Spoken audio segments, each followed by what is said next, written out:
એમના ખીલેલા ચહેરા. આપણે કહેતો એમ કહેવાય ને કે આજે ઠાકોરજી આરોગ્યા, એનું પ્રમાણ શું? તો કે ભોજન કરવા બેઠા હો ત્યારે અચાનક વૈષ્ણવ પ્રસાદ લેવા આવી જાય અને એને પ્રસાદ લેવડાવો ત્યારે માનજો આજે ઠાકોરજી ખૂબ આનંદથી રાજભોગ આરોગ્યા. આજે એનું પ્રમાણ વૈષ્ણવ પ્રસન્ન થાય, ઠાકોરજી પ્રસન્ન થતા હોય. છેદ કરી દીધું દક્ષનું, મકરાનું મોઢું લગાડ્યું દક્ષને, અને આમ આખો દક્ષ યજ્ઞનો વિધ્વંસ થયો છે. આગળ અર્થ પ્રકરણમાં ધ્રુવ ચરિત્ર આવ્યું. ઉત્તાનપાદ રાજા, બે રાણી, સુરુચિ અને સુનીતિ. આધ્યાત્મિક અર્થ કરીએ, જન્મ લેનારો દરેક બાળક ઉત્તાનપાદ હોય, જેના પગ ઉપર અને મસ્તક નીચે. જન્મ લે એટલે બે રાણી સામે આવે, સુરુચિ અને સુનીતિ. એક ઈચ્છાઓનો માર્ગ, રુચિનો માર્ગ, એક નીતિનો માર્ગ. રુચિ બધાને પ્રિય હોય છે અને નીતિ બધાને અમાનીતિ હોય. રાજાને એમ જ છે. બંનેને એક પુત્ર છે. નીતિ વાળો ધ્રુવનો વિચાર, શાશ્વતતાનો વિચાર કરે, પુત્ર છે ધ્રુવ. અને રુચિ વાળો ઉત્તમતાનો વિચાર, હજી સારું શું, હજી લેટેસ્ટ શું, હજી નવું શું. એટલે પુત્ર છે ઉત્તમ. બંને રમી રહ્યા હતા બાળકો, અને ઉત્તમ ધીમે રહીને પિતાના ખોળામાં આવીને બેસી ગયો. આ દ્રશ્ય જોયું ધ્રુવે, એને થયું હું પણ બેસું. જ્યાં બેસવા જાય રુચિ દોડતી આવી, હાથ પકડ્યો, ખેંચીને ફેંક્યો ધ્રુવને. કહ્યું જો પિતાના ગોદમાં બેસવું છે તો જા વનમાં જા, તપ કર, ભગવાન પ્રસન્ન કર, અને ભગવાન પ્રસન્ન થઈને માંગવાનું કે તો માંગજે કે તું મારી કુખે જન્મ લે તો જ પિતાના ખોળામાં બેસ. ધ્રુવને ખૂબ આઘાત લાગ્યો. રડતો રડતો પોતાની મા પાસે આવ્યો, બધું જ વૃત્તાંત સંભળાવ્યું. માએ કહ્યું બેટા, આજ સુધી જે વાત મેં તને નથી કહી એ વાત તારી સુરુચિ માએ કહી. એ તો તારી ગુરુ છે. આજ સુધી મેં તને એમ નથી કહ્યું કે જા ભગવાનને બેટા એવા ખોળાની રાહ ન જોઈ જે આજે છે ને કાલે નહીં રહે. બેસવું હોય તો એવી ગોદમાં બેસ જ્યાંથી તને કોઈ ઉભો ન કરી શકે, અને એ તો પરમ પિતાની ગોદ. ધ્રુવજી નીકળ્યા છે ઘર છોડીને, નક્કી કર્યું બેસવું છે તો પરમ પિતાની ગોદમાં બેસવું. નારદજીને આશ્ચર્ય થયું, ક્યાંક આવેશમાં આવીને ઘર છોડીને તો નથી જતો ને. ડરાવ્યા ધ્રુવજીને, અરે ત્યાં તો ભયંકર પશુ હશે, મારી નાખશે, ખાઈ જશે. હવે કોઈ ભય નથી. હવે પામવા છે તો પરમાત્માને પામવા છે. હવે મારું મન ડગશે નહીં. જયારે દ્રઢતા જોઈ ત્યારે નારદજી દ્વાદશાક્ષર મંત્ર દીક્ષા આપી. કહ્યું કે આ મંત્ર જપતો જપતો જા. વ્રજ સુંદર રડિયામણું સ્થાન છે, યમુનાજીનો પરમ પાવન તટ છે, અને ત્યાં મધુવન નામનું વન. ત્યાં જઈને તપ કરજે, પરમાત્મા પ્રસન્ન થશે. હવે તો ગુરુ મળ્યા, મંત્ર મળ્યા, અને ધ્રુવજી ચાલ્યા. પ્રભુ અમે આપના ગુણગાન નથી કરતા, આપ જ વાણી રૂપે બોલાવડાવો. અમે આપના દર્શન નથી કરતા, જોવાની તાકાત અને શક્તિ તો આપ જ. અમે દોડી દોડીને સેવા નથી કરતા, આ દોડાવવાની શક્તિ પણ આપની જ છે. એટલે જ પુષ્ટિ માર્ગમાં એમ કહેવાય, ઠાકોરજી કૃપા કરીને સેવા લે છે. હું સેવા કરું છું એમ નથી કહેતા. હા, પ્રભુ કૃપા કરીને સેવા અંગીકાર કરે, પ્રભુ લે છે અમારી સેવા. પ્રભુ ન ઈચ્છે ને તો એક મણકો ફરી ન શકે. પ્રભુ ન ઈચ્છે ને તો એક ડગલું ઉઠી ન શકે. પ્રભુ ન ઈચ્છે તો જીભ બોલી ન શકે. પ્રભુ ન ઈચ્છે તો કથાનો એક શબ્દ પણ કાનમાં પહોંચી ના. કહેતા આમ ઘણા સાહિત્યકારો કે ને કે એકને ભાગવત કથા થતી હતી ને શોભાયાત્રા ચાલતી હતી, અને શોભાયાત્રામાં માથે પોતી લીધેલી મુખ્ય મનોરથી, અને પેલા બોમ્બ ફોડ્યો ને એવો ફોડ્યો કે કાન બંધ થઈ ગયા. સંભળાય હતી પેલું આમ ઘસે ઘસે ઘસે બધે 7 દિવસ કથા રહી, એમને એમ બેઠો રહ્યો. 7મા દિવસે પાછી પોતી યાત્રા નીકળી, પેલા બોમ્બ ફોડ્યો ત્યારે ખુલ્યા. કથા પણ ભાગ્યમાં હોય તો જ શ્રવણ કરવા મળે. બાકી આપણે એમ કહીએ હું વ્યવસ્થા કરું સાંભળું તો આવી વ્યવસ્થાથી કથા ન શ્રવણ થાય. એ તો ભગવદ ઈચ્છાથી થાય. સુખદેવજીની કથામાં આપણે સાંભળીએ છીએ ને કે 3 તાળી પાડીને સ્થાન નિર્જન બન્યું, પણ ઈંડું રહી ગયું ને એમાંથી સુખ પ્રગટ થયા. અને પહેલો શબ્દ કથાનો ભાગવતનો પડે. મનમાં વિચાર કરે સુખદેવજી, લોકો જીવનના અંત સમયમાં સાંભળે, અને મેં તો જીવનની પહેલી જન્મતાની સાથે જીવનની પહેલી ક્ષણમાં કથા મને મળી. પહેલો શબ્દ કથાનો મારા કાનમાં પડ્યો. મારા જેવો ભાગ્યશાળી બીજો કોણ હશે? જન્મતાની સાથે મુક્તિ, મરણની સાથે મુક્તિ નથી સુખદેવજીની, જીવનની સાથે મુક્તિ. તમે કથાનો શબ્દ પહેલો પડ્યો. આ ભગવત કથાનો પ્રભાવ. ભગવાનની આ દિવ્ય કથા એની કૃપા સિવાય શ્રવણ કરવાનો લાભ લઈ શકાતો નથી. દરેક વસ્તુમાં વ્યવસ્થા કે કેવલ આપણે ગોઠવી દીધું એટલે થઈ ગયું એવું નથી હોતું. એની ઈચ્છા હતી એટલે ગોઠવાય. અહીંયા ભગવદ કથા કહ્યું કે પ્રભુ આપ કૃપા કરો તો અમે સેવા કરીશું. સ્તુતિ કરતા કરતા ધ્રુવજીએ કહ્યું મને કોઈ ભગવતીનો સંગ આપજો, જેના સંગથી આપની સત્સંગ કરતા કરતા હું ભવપાર ઉતરી જાય. કૃપા કરી છે પ્રભુએ, ધ્રુવ લોક આપ્યું. ધ્રુવજી પર કૃપા થઈ. આગળ અનેકવિધ કથાઓ આવી.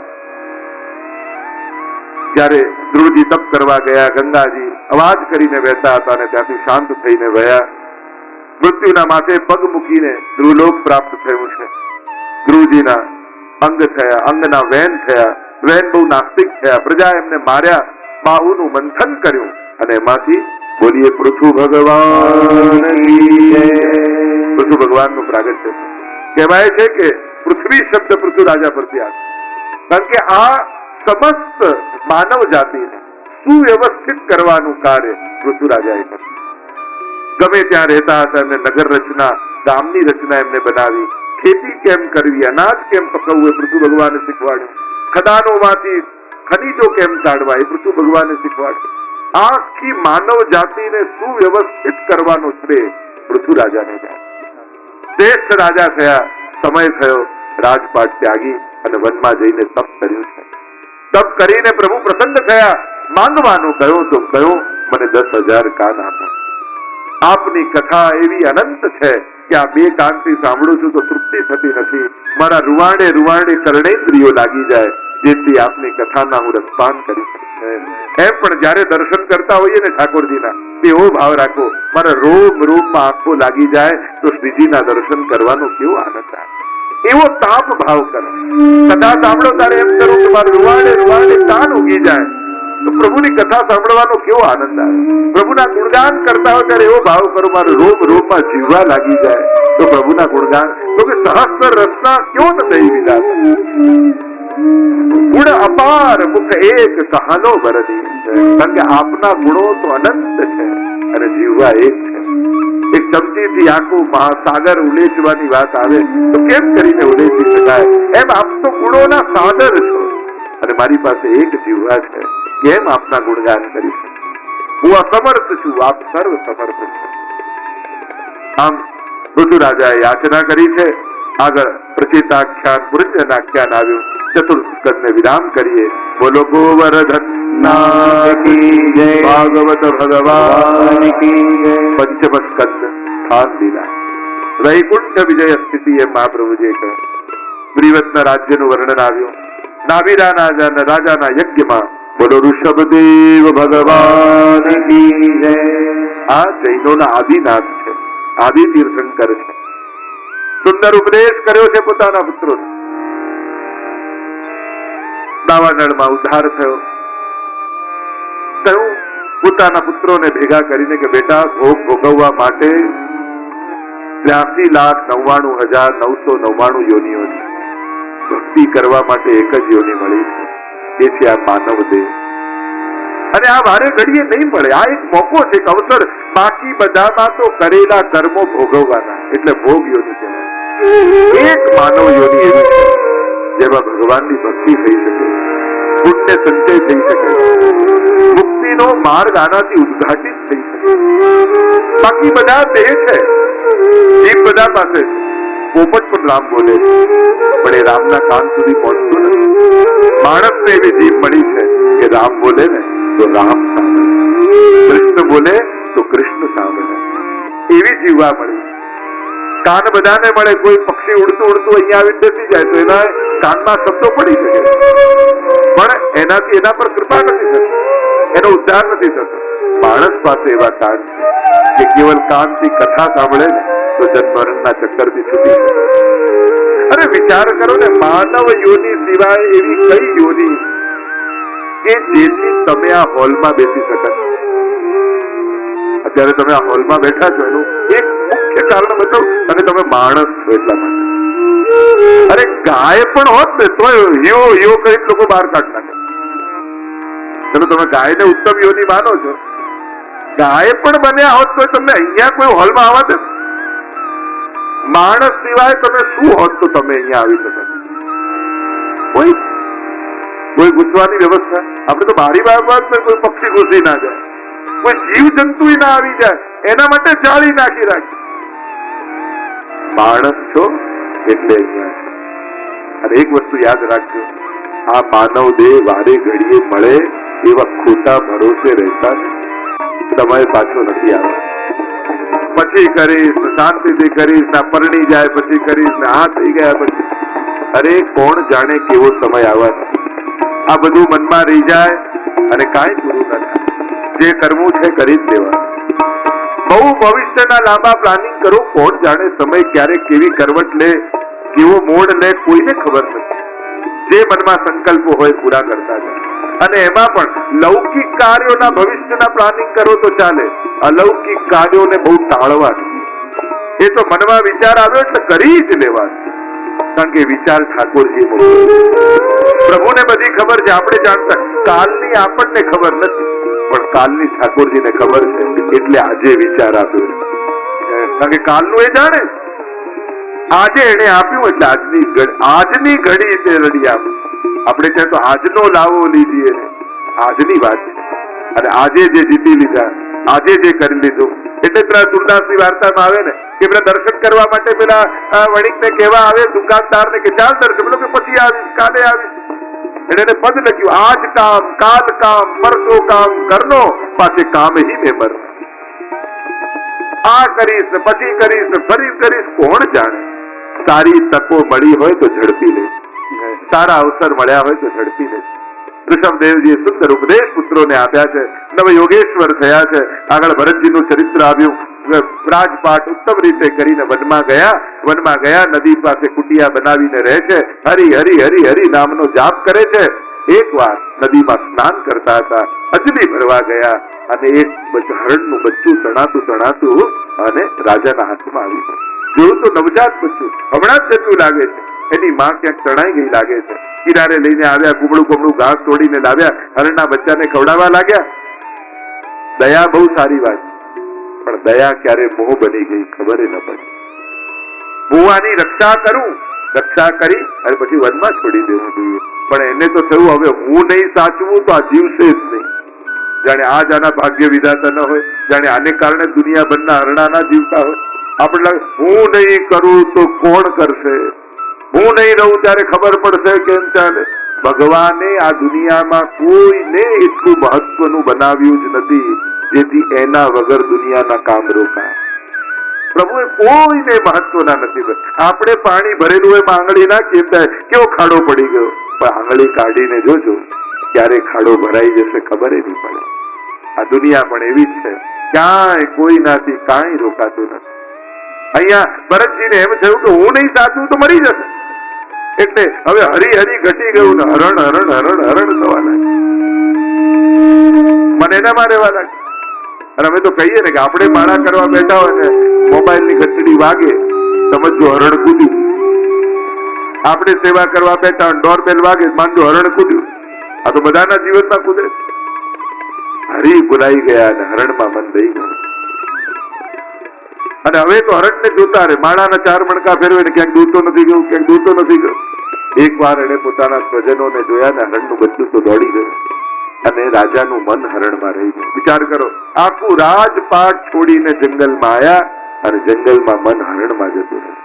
એટલે કોઈ એમ વિચારતો કે બધું છોડીને વ્રજમાં જતો રહું કે ઋષિકેશ જતો રહું, હરિદ્વાર જતો રહું, એમ ન માનતા કે હરિદ્વાર તારશે. તારવા તો તમારે તમારી જાતથી જ કરવું પડશે. મને એવ મનુષ્યાણામ કારણમ બંધ મોક્ષયો. તીર્થો મદદરૂપ થશે, પણ ઉદ્ધાર તો તમારે તમારા સંકલ્પોથી જ કરવો પડશે. અહીંયા મન ગયું, અંતિમ સમય હરણ્ય સુધી રહી તો હરણ્યોની મળી. એક મૃગ કે કારણે ભરત ધરી મૃગ દે, એક મૃગ કે કારણે ભરત ધરી મૃગ દે, તુલસી વાકી કહા ગતિ જો સબસો કરત સકે. એનું તો મન એક હરણમાં ગયું તો હરણ બન્યા, પણ જેનું મન બધામાં છે એની તો સુગતિ થવાય. મુક્ત થવા જતો તો મન પકડી રાખેલો તો આમ બીજા જન્મમાં હરણ બન્યા, ગયા જન્મની સુધી રહી, અન્ન જળનો ત્યાગ કરીને દેહ છોડ્યો, બીજા જન્મમાં બ્રાહ્મણ કુળમાં જન્મ મળ્યો. હવે તો નક્કી કર્યું કે ક્યાંય ફસાવવું નથી, જળની જેમ રહેવા લાગે. ગામના લોકો એમને જડ ભરત કહેવા લાગે. આ તો જડ ભરત. આજે પણ આપણે કોઈ બી એમ કાંઈ અસર ન થતી હોય ને, આ તો હાવ જડ ભરત જેવો એમ કહીએ, આ કઈ અસર જ નથી થતી. જેને ચિંતા થાય એને માનીએ કે આ જીવતો છે. જેને ચિંતા ન થતી હોય એની ચિંતા આપણને થઈ જાય. કેવો માણસ છે, ચિંતા નથી કરતો, અને તો કોઈની ચિંતા જ નથી. જડ ભરતની જેમ રહેવાના, જે મળે એનો સ્વીકાર, ક્યાંય કોઈનો વિરોધ નહીં. ઘરના લોકોએ કંટાળીને ઘરમાંથી કાઢી મૂક્યા. રહુગણ રાજાની સવારી જતી હતી. કપિલ ભગવાનનો સત્સંગ કરવા માટે પૂર્વ દિશા તરફ જઈ રહ્યા હતા. ડોલી ઉચકનારમાં કહારમાંથી કહાર બીમાર પડી ગયો. હું કોઈને ગોતી લાવ તો યાત્રા આગળ ચાલે. ભરતજી મળ્યા, તું ઉચકીશ? જોયું પ્રભુને, જોડાઈ ગયા. ચાલે છે આગળ આગળ, ડોલી જાય છે, રાજા બેઠા છે, પણ રસ્તામાં કીડી મકોડાની માળા, બે હારમાળા દેખાય. એમ લાગે જતા જતા હોય એટલે કૂદકો મારે, ક્યાંક પગ નીચે દબાઈ ન જાય. કૂદકો મારે ડોલી ઊંચી થાય, રાજાના માથા પર વાગે. એક વાર, બે વાર, 3 વાર થયો, રાજાનો પિત્તો ગયો. અરે તને આટલું નથી ખબર? નીચે ઉતરીને જેમ તેમ બોલવા લાગ્યા. ભરતજીને થયું કે હવે પરિચય કરાવવો જોઈએ. આ ગોરો, કાળો, જાડો, પાતળો, આ બધા તો દેહના ધર્મો છે, હું તો આત્મા છું. જયારે આવા શબ્દો સાંભળ્યા ચોંકી ગયા. અરે આ કોઈ સાધારણ મનુષ્ય નથી લાગતા, કોઈ મહાત્મા લાગે. ચરણોમાં પડ્યા. ભરતજીએ પોતાનો પરિચય આપ્યો. સુંદર ચર્ચાઓ થઈ છે. ભવાત્મીના વર્ણન કરવામાં આવ્યા. સપ્તલોક, 7 સમુદ્રના વર્ણન કર્યા છે. જ્યોતિષ શાસ્ત્રોનું વર્ણન કર્યું, નરકોનું વર્ણન કર્યું, અને રાજા ગભરાઈ ગયા. અહીંયા પંચમસ્કંદને વિરામ આપ્યા. નરકોનું વર્ણન સાંભળીને પરીક્ષિત મહારાજને ભય લાગ્યો. કેવી કેવી નરકોમાં માણસને યાતના મળે છે, છતાંય માણસ ડરતો નથી પાપ કરતા. સુખ જોઈએ છે પણ પુણ્ય નથી કરવું, દુઃખથી બચવું છે પણ પાપ છોડવું નથી. જે વાવો એ જ તો ઉગવાનું છે. લીમડાના બીજ વાવો ને રાહ જુઓ કે આંબા ઉગે તો ક્યાંથી સંભવ છે? આપણે એમ માનીએ છીએ કે કોઈના કારણે આપણને દુઃખ આવે છે. મોહુ નકાહુ સુખ દુઃખ કર દાતા, નિજ કૃત કર્મ ભોગ પોતાના જ કરેલા બધા ભોગવે છે. કર્મની કલમે આપણે જ આપણું ભાગ્ય લખ્યું છે. વ્યક્તિઓ નિમિત્ત બને છે, વસ્તુઓ નિમિત્ત બને છે, અને આપણે એને કારણ માનીએ છીએ. ના, કારણ આપણે જ છીએ, નિમિત્ત એ છે. વાયા એના થકી છે. એ તો કેવલ નિમિત્ત બન્યો છે આપણા કર્મના ભોગ માટે. અને એટલા માટે માણસને જયારે સમજાઈ જાય ને કે દુઃખનું કારણ હું જ છું, પછી એના મનમાંથી કોઈના માટે વેર રહેતો નથી. વેર ત્યાં સુધી જ છે જ્યાં બીજા નિમિત્ત માનીએ છીએ ત્યાં સુધી. જે દિવસે આ ગણિત સમજમાં આવી જશે, હું પોતે જ કારણ છું, એ સમયે ફરિયાદો સમાપ્ત થઈ જશે. સત્સસ્કંદ પોષણ લીલા 19 અધ્યાય. પોષણમ તદનુગ્રહ. અનુગ્રહ, ભગવાનની કૃપા, એ જ પોષણ છે. જયારે બીરબલ ને અકબરે પૂછ્યું કે ખુદા कैसे मिले, વાર્તામાં આવે છે ને આપણે, ત્યારે बीरबल કહ્યું મને तो खबर नहीं खुदा कैसे मिले, पर गुरुदेव गुसाई जी को जाके पूछते, वो उत्तर देंगे. અને અકબર અને बीरबल ગુસાઈજી પાસે આવ્યા. પ્રશ્ન કર્યો ખુદા कैसे मिले. અકબર બાદશાહ ગુસાઈજીએ સુંદર ઉત્તર આપતા કહ્યું जैसे तुम हमको मिले, જેમ તમે અમને મળ્યા ખુદા એ રીતે જ મળે. અકબરે કહ્યું સમજમાં ના આવી વાત. કહ્યું કે જો અમારે તમને મળવું હોય બાદશાહને, એક સાધારણ પ્રજાને, તો કેટલી પરવાનગીઓ કઢાવી પડે, કેટલાને પૂછવું પડે, કેટલી ઓળખાણ કઢાવી, ત્યારે બાદશાહને મળાય. પણ બાદશાહને કોઈને મળવું હોય તો ગમે ત્યાં ને ગમે ત્યારે જઈને મળી આવે. એમ આપણે ભગવાનને શોધવા નીકળીએ તો જન્મો નીકળી જાય, પણ ભગવાનને કોઈ જીવને મળવું હોય તો સહજમાં ગમે ત્યાં આવીને મળી જાય. બસ આજ તો પ્રભુની પુષ્ટિ છે, આજ તો પ્રભુનો અનુગ્રહ છે. જીવ ગમે ત્યાં ગમે તે સંજોગોમાં હોય તો પ્રભુને એના પર અનુગ્રહ કરવો છે, એ જીવ પાસે ભગવાન પહોંચી જાય. અને આમ ભગવાનનું જીવ પાસે પહોંચવું એ જ છે પુષ્ટિ માર્ગ, એ જ છે કૃપાનો માર્ગ. સપ્તમ સત્સસ્કંદે પોષણ લીલા, કૃપા અનુગ્રહની લીલા. અજામિલ આખ્યાન આવ્યું. બ્રાહ્મણ હતો. એકવાર એક જગ્યાએની નજર એવી પડી કે એની બુદ્ધિ બગડી. ઘણી વાર લોકો એકવાર જોવામાં શું છે, એકવાર ખાવામાં શું છે, એકવાર પીવામાં શું છે, એકવાર લેવામાં શું છે, પણ એ એકવાર નથી હોતું, એ 100 વારની શરૂઆત હોય. એક વાર પાપ કરવામાં સફળ થઈ ગયા પછી એ પાપમાંથી મન મુક્ત નહીં થઈ શકે. એ સફળતા આકર્ષણ બની જશે અને પાપમાં ખેંચ્યા જ કરશે માણસ. એટલે માણસે સાવધાન રહે. હું વૈષ્ણવ છું, મારે અહીંયા જવાય, અહીંયા ખવાય, આ પીવાય, અહીંયા, એ વિવેક આપણી અંદર જ હોવો જોઈએ. અજામિલની દ્રષ્ટિ પડી ને મન બગડ્યું. બ્રાહ્મણત્વનું કર્તવ્ય છોડી દીધું, ઘર બહાર છોડીને ગણિકા સાથે રહેવા લાગ્યો.